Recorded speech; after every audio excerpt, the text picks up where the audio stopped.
Hey everyone, this is me Meenakshi Barmani. I am here to address your queries. There were certain doubts and queries some of the followers had posted, and we're trying to create a video series on all those doubts and queries. So one of the doubt which was asked by one of the follower was, what is the difference between monetary and non-monetary asset, and the fact that they tend to get confused between current, non-current and monetary, non-monetary. So let me tell you, IS 21 defines these two assets because the valuation of the two assets is going to be very different. Monetary assets, we generally tend to bring these assets at the close rate while doing the valuation, and non-monetary assets are generally kept at their historical rate. Okay, now coming back to the point, what is monetary and what is non-monetary asset? So when we refer monetary asset, we say the assets whose money value is defined is monetary asset. That means I'm very clear as to how much amount I'm supposed to pay or how much amount I'm supposed to receive. If that is so, if that is the clarity you have, then you can define that asset as a monetary asset. Let me give you an example. So for example, receivables. So a customer came to my store, he bought goods worth 50,000. I'm 100% sure that I have to take 50,000 from him. Not a penny more, not a penny less. So in that case, receivables will be termed as monetary assets. Okay. Again, same is the case with payables. If I bought certain goods from supplier, I have to pay that much sum of money.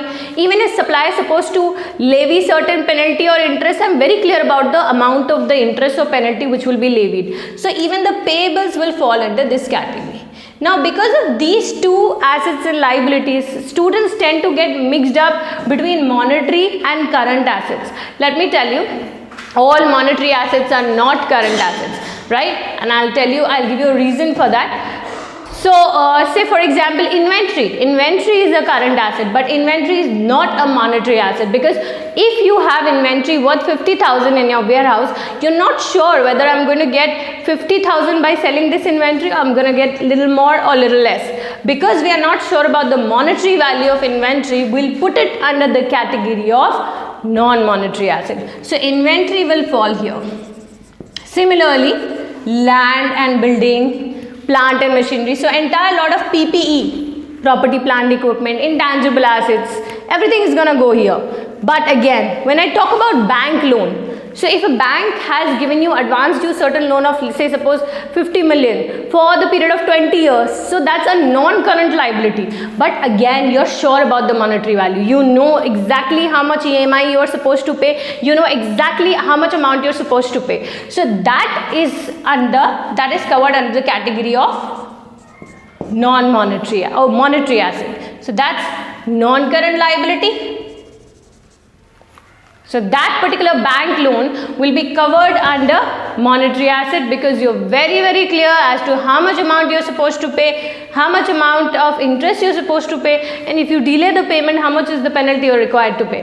So I hope the concept of monetary and non-monetary is very clear now, and I'm sure that now you're not going to get confused or mingled up between current and monetary, because there's a big difference between the two.